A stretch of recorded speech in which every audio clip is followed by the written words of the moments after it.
Yo, what's up guys? Today I'm going to go over a widely asked topic throughout the lower ranked players, which is game sense. Here's some tips that I could give you about game sense as my experience being a GC1 player in Rocket League and what to do. So first we're going to go over what is game sense. Game sense is the ability to analyze the ongoing situation of a play and make a mental list in your head to make decisions. That's how I perceive game sense. For example, having bad game sense can hold you back from ranking up or keeping like a spot in a new rank. Say you just got diamond, you just got out of plat, but you don't have diamond rewards. That's bad game sense wise. Or if you have, or say like you got grand champ, but you only got 4 out of 10 wins. The same thing, bad game sense. So the first tip I'm gonna give you is to speak it out. If you look at my streams and see what I do, I always say what the opponent's going to do and what I'm going to do. So this is what I see for like going on offense or something like that. So knowing when I have time, that's a great sense of game sense, because if you know when you have time, instead of just banging the ball down and giving the opponent's possession, then you will rank up a lot from that.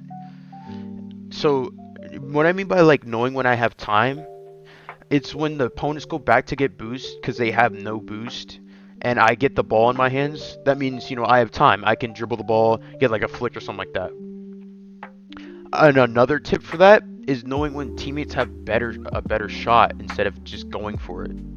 Say like your teammate is lined up at the corner and you're lined up straight ahead, but the ball is coming towards him, meaning like it bounces off backboard and it's coming towards him. He has a better shot because the ball's traveling towards him. So if I go for it instead of him going for it, then I'm just gonna either it's gonna get blocked by the opponents, or it's just gonna hit off a backboard because I miss, and then we're gonna be rushing back because I made a bad decision, and then we might get scored on. Another instance of game sense is knowing where your teammate is. If you know where your teammate is, bro, you will have great times of ranking up. Great games. You have great games. You'll be able to rank up so quick. I kid you not, this helped me out when I was champion, like champion 2, champion 1. Oh my goodness, knowing where your teammate is, it's like magnificent. It's like you always know like what you can go for and what shots you can do. So if I like mindlessly hit the ball out into the opponent's midfield, like not even thinking where my teammate is, then the opponents will gain possession easier and I'll possibly leave teammate in a 1v2. And if I leave teammate in a 1v2, either he gets like demoed by one of the opponents and then they score, or maybe if we get lucky, he dodges the demo and then we get back in midfield. But most likely we're going to get scored on if it's a 1v2. And knowing when to take 50s is another good instance of game sense. What I mean by knowing how to take 50s is like 50 high, 50 low, or 50 mid. Say like the opponent's 50 in the air, right? You want to jump up a little bit, but not too high. So that's like a mid 50, and then they'll bounce off the ball or either like go over you while they're 50ing you. So then you still have the ball in front of you, and you're able to drive it forward and maybe score. And another thing is rotations. This also links about knowing where your teammate is. If you don't know where your teammate is, you're not gonna be able to rotate properly. And if you don't know how to rotate properly, then you're gonna either cut your teammate off on an offensive play, or either double commit with the teammate and then get scored on. Usually hitting the ball once and then rotating away from the ball is the best way for rotation in 3s and sometimes in 2s, I would say. But yeah, most of the time when you hit the ball once, that's your play. If you like bang it, that's your play. You want to rotate away from the ball in order to not be in the way of your teammate when it's their turn to attack. Here's what I state on defense for game sense. Knowing if the opponent is going to have possession and backing off. If I'm just gonna go challenge with no boost, like the opponent's either most likely gonna get it past me. They're most likely gonna get it past me. But when I know the opponent has possession, then I'm gonna go back for boost and then be back with teammate in order to help him defend and keep our goal safe. And another instance of speaking it out on defense is knowing when to challenge and how to challenge. Of course, this links back to knowing how to 50 or something like that. And the opponent, for example, the opponent has the ball on the ground and is unable to pick it up, or you just challenge early. You either gain possession of the ball, converting the 50 into offense, or just getting 50 that'll let your teammate take possession of the ball. Now, another thing for game sense too is knowing when to rush your opponent. If you leave your opponent with too much time and give them like a good setup for aerial play, then you're most likely going to get scored on. But forcing them to do something with the ball to either let your teammate take possession or make an easy save into your corner is most definitely one of the best and key things of game sense. And knowing when to, and this links back to knowing like how to challenge and knowing when to back off, knowing when to go for boost or stay in net. If you go for boost while your teammate's like 0 boost and the ball's coming straight towards your net, your teammate can't save it, you're gonna get scored on. Like, that's always what happens. But if you know when to go get boost and stay in net, then you'll be golden. Usually, all you need to save a ball is usually 12 to 24 boosts. Maybe 36 at the most, but I wouldn't even say 36. 12 to 24 is like the maximum you need to save the ball. But another thing too is knowing where your teammate is on defense. If you go back like seeing the ball is coming towards your net and your teammate's already in net about to go up and save the ball, if you bump him away from the ball, then you're either going to like bump him and then you're not going to be able to save the ball and it goes straight in your net. And if it goes straight in your net, you're going to get scored on. Like, that's always what happens in lower rank plays. I've seen it happen a whole bunch. I have an alt account, so I know what I'm talking about too.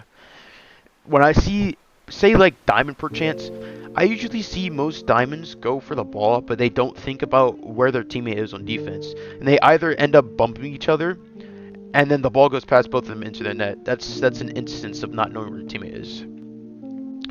But one more thing about on defense too, is looking to see what the opponents are trying to get.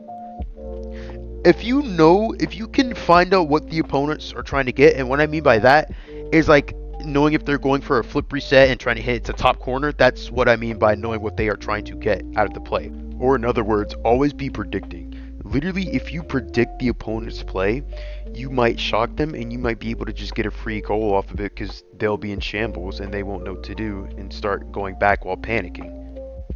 Doing this will lead into a new outcome into the play. That's one of the best tips that I can give as a DC 1-2. If you be reactive, and what I mean by being reactive is literally just waiting for the opponents to do something, and then right as they detonate the play, and maybe like get a flick over your head, then you react to it and get like a bad touch into the other opponent that's waiting for like a bad touch or something like that, and then they score on you. That's an example of being reactive. If you start predicting plays, this will give you a slight advantage over the other team if you can predict their plays, and it might catch them off guard. So if you catch them off guard, you might be lucky enough to get a goal. So do not be reactive. One of the other things that I can give you is planning it out. Game sense, you always have to have a plan with game sense. If you don't have a plan with game sense, which means you're being reactive, then you're gonna get scored on. Like, there's no like just being reactive and waiting for them to do something, and then like, I don't know, pressing jump or something like that to block the ball. That's gonna be like terrible. You're not gonna rank up. You're gonna be like hard stuck, low ranked. If you plan it out in your head, make a quick mental list, you'll be golden. Finding the problem, say like the opponent is setting up for an aerial play, that's the problem. So you got to defend your net, making a solution. I will either go challenge their setup, or I will either go in backboard and defend my net. That's the solution to it. And then you got to detonate that once they start putting it into play. And I got this from another YouTuber, which I need to put credit. So credit right here in front of the screen. But yeah, I got that from him. He made like a problem checklist, and I thought it was really cool. Tip number 4 I can give you is be a learner. Learn from your past mistakes. This can vary from going over to replays, rethinking your mistakes from a goal that just got scored on you mid-game, or learning new mechanics.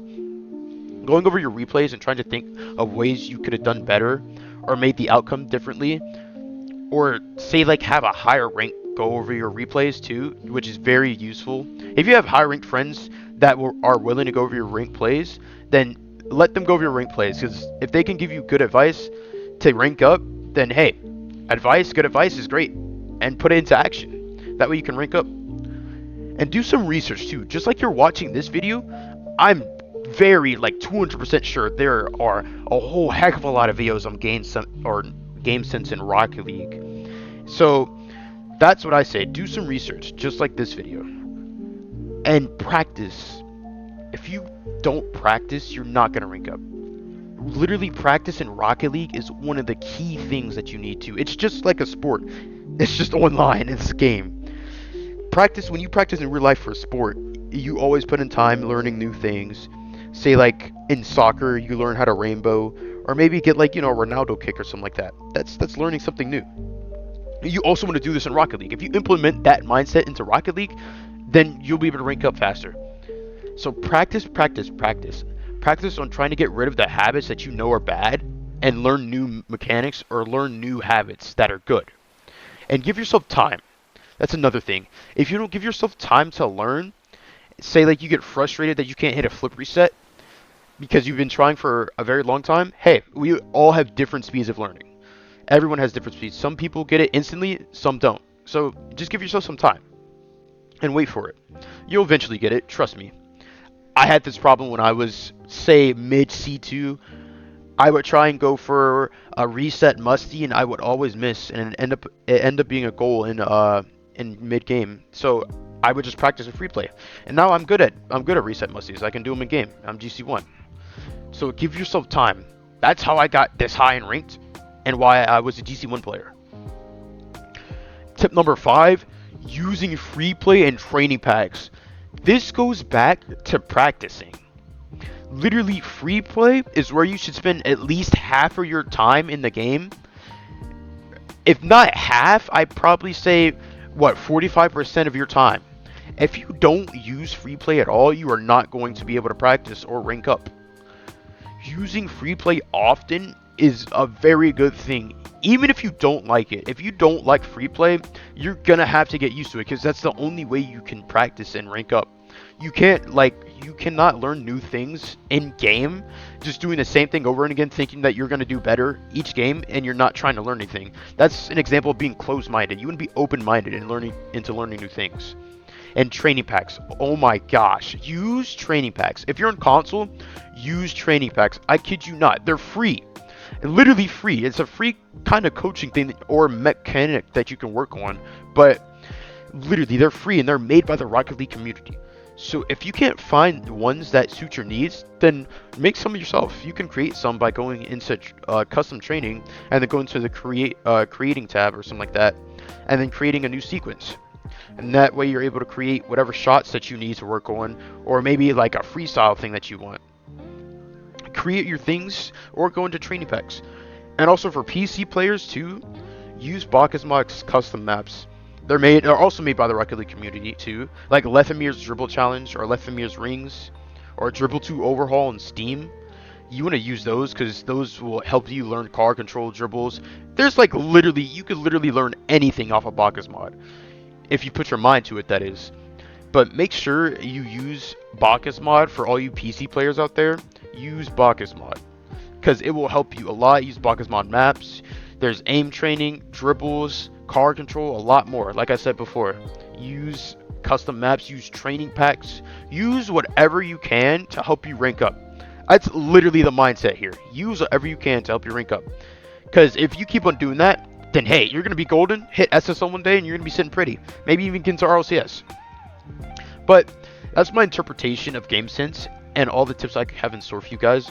So I will leave some training pack codes in the description for you guys and some custom BakkesMod maps and training packs that I have saved for the PC players. But that's all I got for you guys today. And this is the part where I roll it!